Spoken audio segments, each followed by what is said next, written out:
Bismillahirrahmanirrahim. Assalamualaikum warahmatullahi wabarakatuh. Alhamdulillahi rabbil alamin. Wassalatu wassalamu ala ashrafil anbiya wal mursalin Muhammadin wa ala alihi wa sahbihi rasulillahi ajma'in wa man tabi'ahum bi ihsanin ila yaumiddin. Puji syukur kehadiran Allah subhanahu wa ta'ala yang telah melimpahkan rahmat dan nikmatnya kepada kita semua. Salawat dan salam semoga senantiasa tercurahkan kepada Nabi kita, Nabi Muhammad sallallahu alaihi wasallam, kepada keluarga, para sahabat, dan kepada siapa saja yang menjadi pengikut setia beliau sampai pada hari kiamat nanti. Rekan-rekan mahasiswa sekalian yang dirahmati Allah subhanahu wa ta'ala, pada pertemuan kali ini materi kuliah akhlak yang akan saya sampaikan adalah tentang akhlak terhadap Rasulullah sallallahu alaihi wasallam.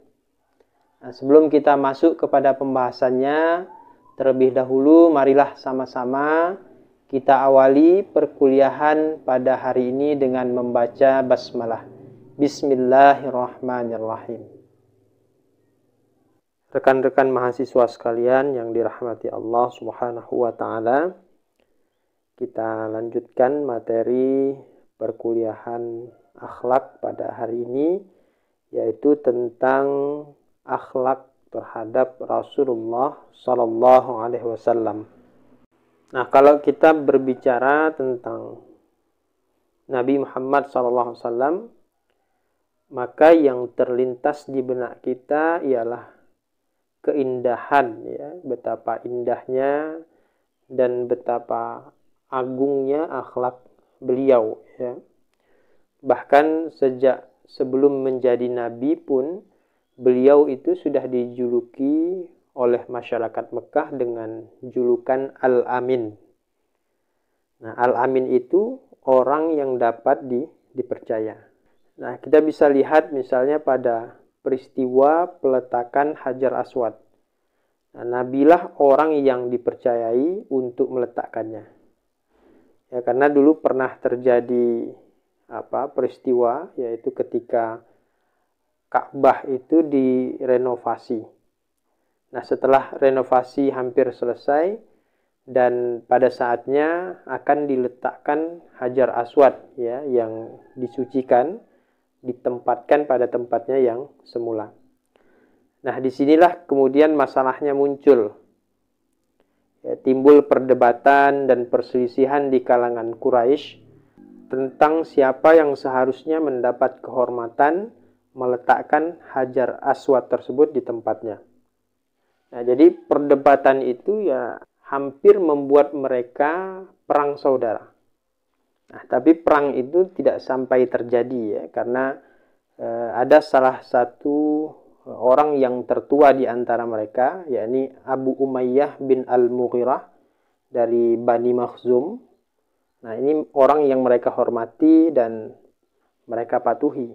Ya, jadi setelah Abu Umayyah bin Al-Mughirah ini melihat keadaan yang semakin memanas itu, lalu ia berkata kepada mereka, serahkanlah putusan kalian ini kepada orang yang pertama kali memasuki pintu Safa ini. Nah, saran ini pun langsung diterima. Ya, beberapa saat kemudian mereka melihat sosok Nabi Muhammad SAW, ternyata orang yang pertama sekali memasuki tempat itu. Lalu mereka berseru, inilah Al-Amin. Kami dapat menerima keputusannya. Nah, kemudian mereka menceritakan apa yang telah terjadi kepada Nabi Muhammad SAW. Ya, Nabi mendengarkan dan telah melihat, ya, di mata mereka betapa berkobarnya api permusuhan itu. Kemudian Nabi merenung sejenak, ya, lalu berkata, bawa kemari sehelai kain. Setelah kain itu dibawa, Nabi pun menghamparkannya. Ya, lalu Nabi mengambil dan meletakkan batu itu di atas hamparan kain tersebut. Kemudian Nabi berkata, hendaknya setiap kepala suku memegang ujung di setiap sudut kain ini. Ya, lalu mereka bersama-sama menggotong kain tersebut, ke tempat batu itu akan diletakkan. Nah, setelah itu Nabi mengeluarkan batu itu dari kain dan meletakkan di tempatnya. Nah, dengan demikian usailah sudah segala perdebatan dan perselisihan. Nah, ini karena kebijaksanaan Nabi itu ya.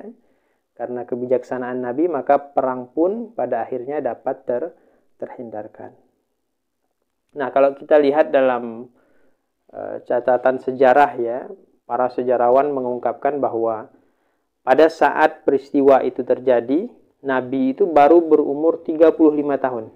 Nah, kita tahu bahwa pada usia tersebut Nabi belum menerima risalah kenabian. Ya, meskipun dalam usia yang masih relatif muda, Nabi sudah mendapatkan kepercayaan yang luar biasa dari penduduk Mekah.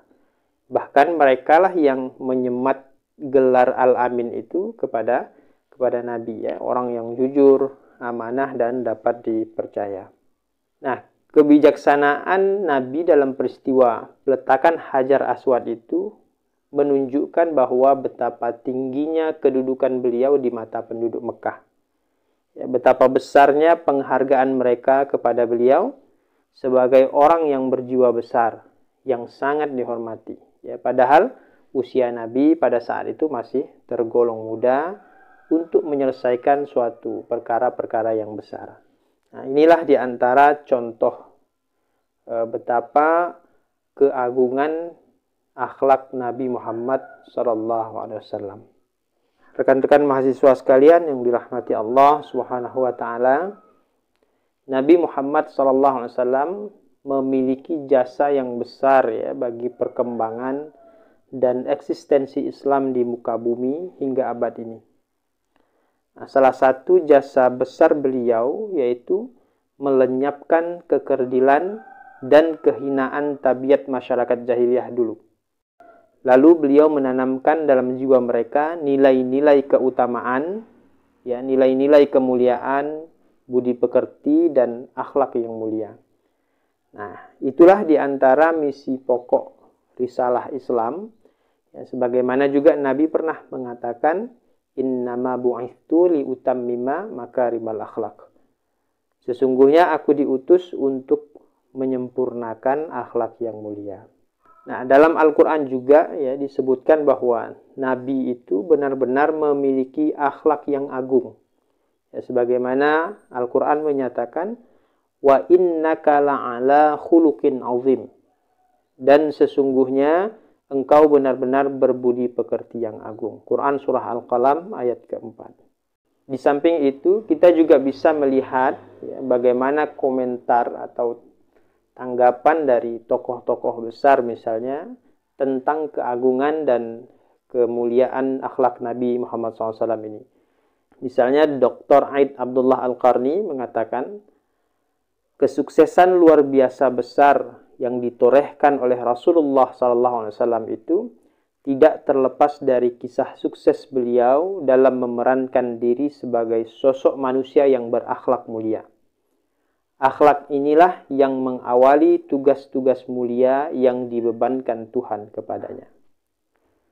Nah, kemudian juga ada komentar dari Michael Hart ya, yang dalam karyanya 100 tokoh berpengaruh dalam sejarah. Michael Hart menempatkan Nabi Muhammad SAW pada posisi pertama dalam karyanya tersebut. Nah, Michael Hart mengatakan, Muhammad adalah satu-satunya manusia dalam sejarah yang berhasil meraih kesuksesan luar biasa, baik dalam soal agama maupun dalam soal dunia.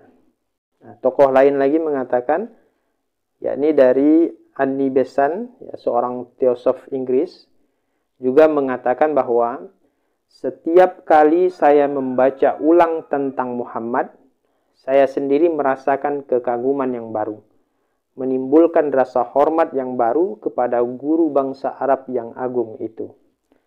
Nah, inilah diantara ungkapan-ungkapan pujian ya, yang dilontarkan beberapa tokoh dunia. Ya, tidak hanya Muslim, bahkan di kalangan non-Muslim pun secara jujur mereka mengakui keagungan dan kemuliaan akhlak Rasulullah SAW tersebut.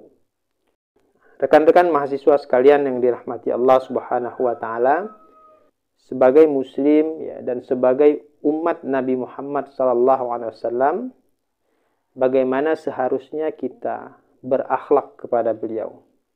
Nah, paling tidak ada 3 hal yang harus kita ketahui ya, tentang bagaimana kita berakhlak kepada Nabi Muhammad SAW. Yang pertama, mencintai dan memuliakan Rasulullah SAW. Nah, sebagai seorang mukmin sudah seharusnya ya, dan sepantasnya kita mencintai beliau melebihi cinta kita kepada siapapun selain kepada Allah Subhanahu wa taala. Nah, kalau iman kita tulus, lahir dari lubuk hati yang paling dalam, tentu kita akan mencintai beliau. Karena cinta itulah yang membuktikan bahwa kita benar-benar beriman atau tidak kepada beliau.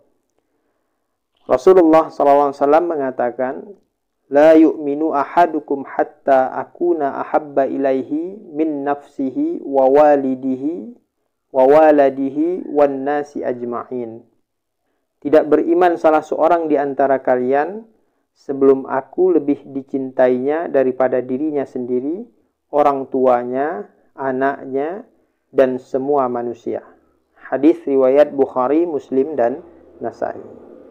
Nah, jadi inilah konsekuensi dari menempatkan cinta kepada Allah dan Rasulnya sebagai cinta yang pertama dan utama.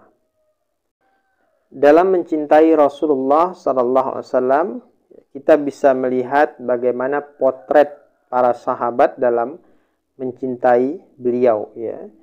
Misalnya ada dalam riwayat disebutkan ya, betapa cintanya Thauban kepada Nabi, sehingga dia tidak dapat menahan rindu kalau lama tidak melihatnya. Nah, suatu ketika ia tidak dapat melihat wajah Nabi beberapa hari lamanya. Apa yang terjadi? Ya, mukanya pucat, hatinya gundah gulana. Lalu ketika bertemu dengan Nabi, ia ditanya tentang perubahan keadaannya yang demikian itu. Lalu Thauban menjawab, saya tidak sakit ya Rasulullah, hanya saja apabila saya terhalang melihat wajahmu, saya tidak dapat menahan hati. Dan saya takut benar di akhirat nanti tidak dapat memandang wajahmu. Nabi berada di surga di tempat yang sangat tinggi. Saya tentu tidak dapat menyertaimu. Nah, mendengar kata-kata Thauban ini, Nabi berkata, engkau beserta orang yang engkau cintai. Nah, maka pada saat itu, turunlah wahyu Allah Subhanahu wa taala, wa may yuti'illaha war rasula fa ulaika ma'al ladzina an'ama Allahu 'alaihim minan nabiyyina was-siddiqina wasyuhada'i was-salihin wa hasuna ulaika rafiqa. Dan barang siapa yang menaati Allah dan Rasul, mereka itu akan bersama-sama dengan orang-orang yang dianugerahi nikmat oleh Allah, yaitu para nabi, orang-orang yang benar, orang-orang yang mati syahid, dan orang-orang saleh. Dan mereka itulah teman yang sebaik-baiknya. Quran Surah An-Nisa ayat 69. Nah, demikian pula besarnya cinta Bilal kepada Nabi. Ya, diceritakan waktu Bilal itu hendak menghembuskan nafasnya yang penghabisan. Nah, beberapa kawannya yang menyaksikan berkata, aduh, betapa pedih hati kami. Mendengar kata-kata ini, Bilal justru menjawab, wahai betapa gembira hatiku, esok aku akan segera bertemu dengan Nabi Muhammad SAW. Nah, inilah ya gambaran betapa cintanya Thauban dan Bilal, ya, ini 2 orang sahabat Nabi yang begitu mencintai junjungannya Nabi Muhammad SAW. Nah, demikian pula kecintaan para sahabat Nabi yang lain kepada beliau. Nah, rekan-rekan mahasiswa sekalian yang dirahmati Allah Subhanahu wa taala, di samping mencintai Rasulullah SAW, kita juga seharusnya mencintai orang-orang yang dicintai oleh beliau dan membenci orang-orang yang dibencinya. Lebih khusus lagi, mencintai dan memuliakan keluarga dan sahabat-sahabat beliau. Ya, jadi Rasulullah SAW melarang kita sebagai umatnya mencela para sahabat-sahabat beliau. La tasbutu ashabi falau anna ahadakum anfaqa mithla uhudin zahaban ma balagha mudda ahadihim wala nisfahu. Janganlah kamu mencela sahabat-sahabatku. Andai kata seseorang di antara kamu memberikan infak emas sebesar gunung Uhud, tidak akan sampai menyamai 1 mud infak salah seorang di antara mereka. Bahkan setengah mud pun tidak. Hadis riwayat Bukhari. Nah, makanya karena kecintaan kita kepada Rasulullah SAW, dengan sendirinya kita ikut merasa terhina ya jika ada yang menghina Rasul atau menghina orang-orang yang dicintai beliau. Nah, sesudah mencintai Rasulullah SAW, kita juga berkewajiban menghormati dan memuliakan beliau. Lebih daripada menghormati dan memuliakan tokoh manapun dalam sejarah umat manusia. Nah, di antara bentuk penghormatan dan pemuliaan terhadap beliau adalah tidak boleh mendahului beliau dalam mengambil keputusan atau menjawab pertanyaan. Sebagaimana Allah Subhanahu wa taala menyatakan, "Ya ayyuhalladzina amanu la tuqaddimu baina yadayillahi wa rasulihi wattaqullaha innallaha samii'un 'alim." Hai orang-orang yang beriman, janganlah kamu mendahului Allah dan Rasul-Nya, dan bertakwalah kepada Allah, sesungguhnya Allah Maha mendengar lagi Maha mengetahui. Kemudian bentuk lain dari menghormati dan memuliakan Rasulullah SAW adalah tidak berbicara keras di hadapan beliau.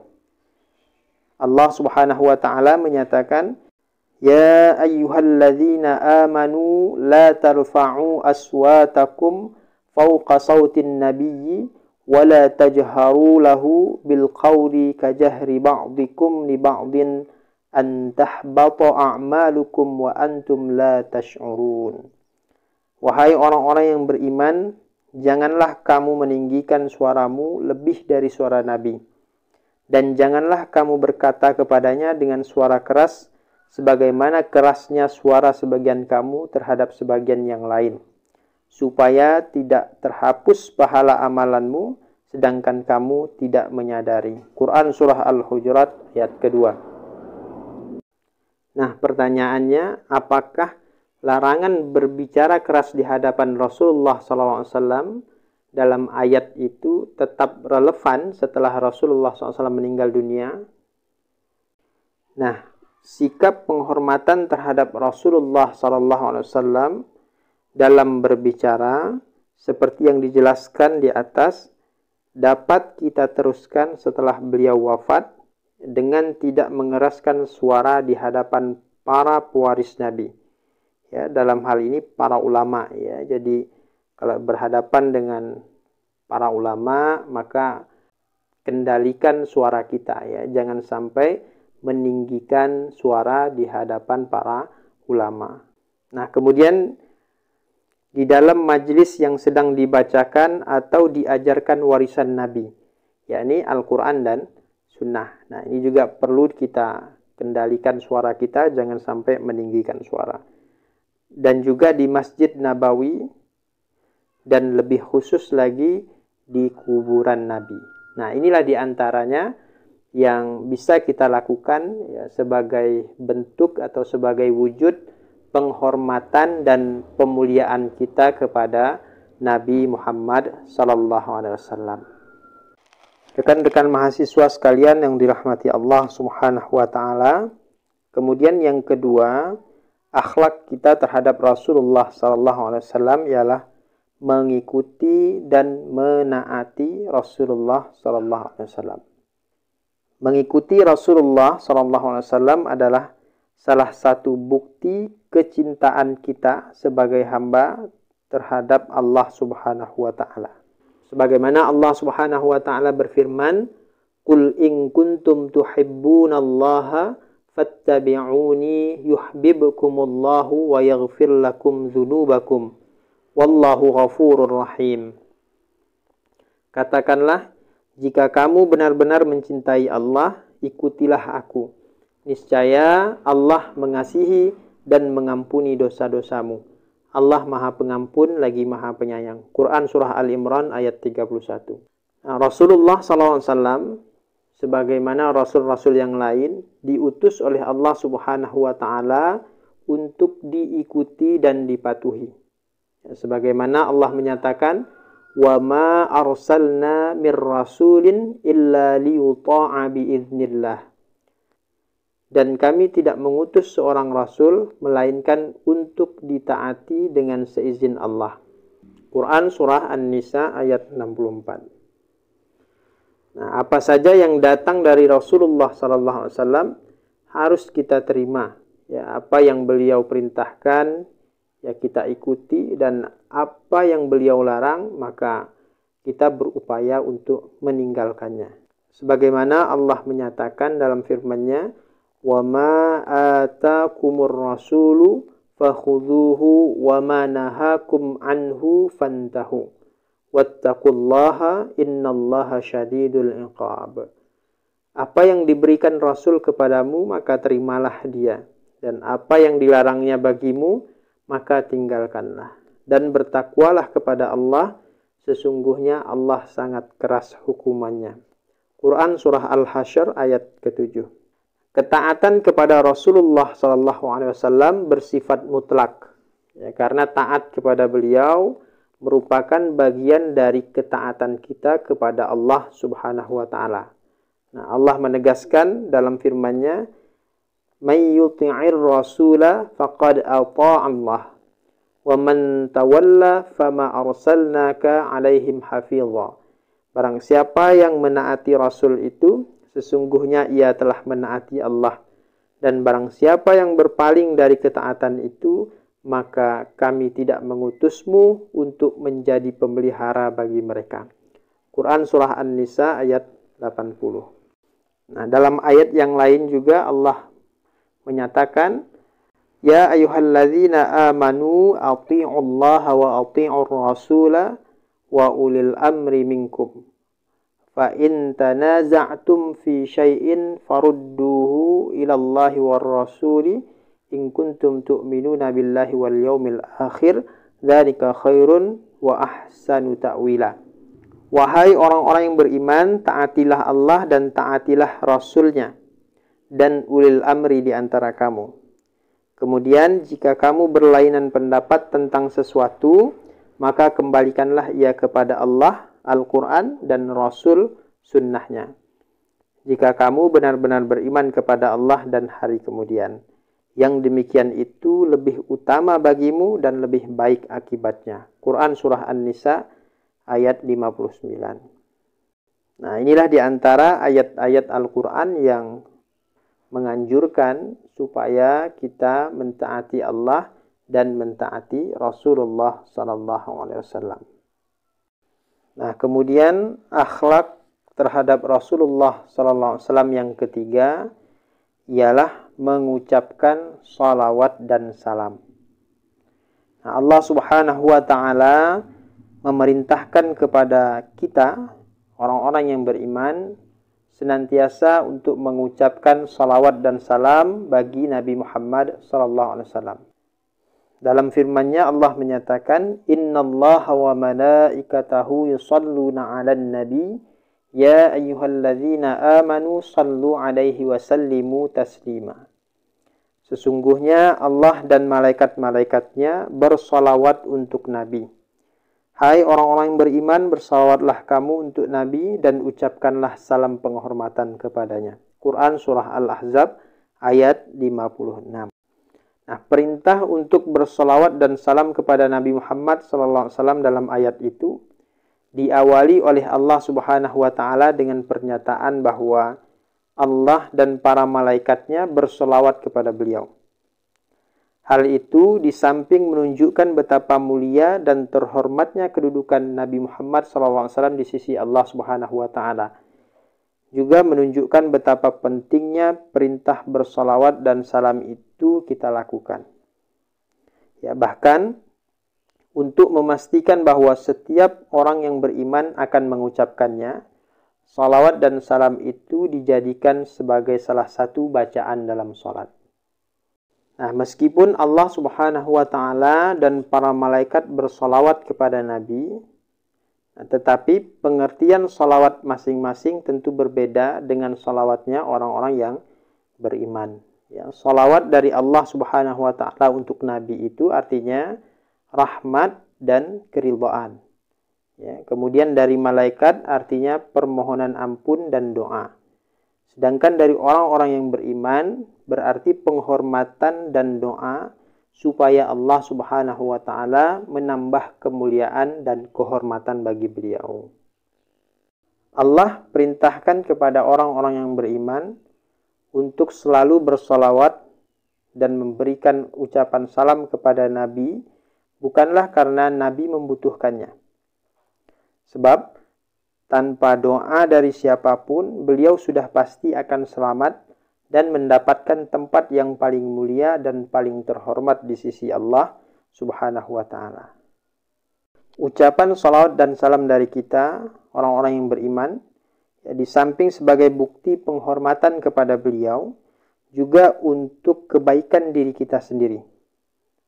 Nah, sebagaimana Nabi menyatakan, "Man shalla alayya marratan, sallallahu alaihi biha ashran."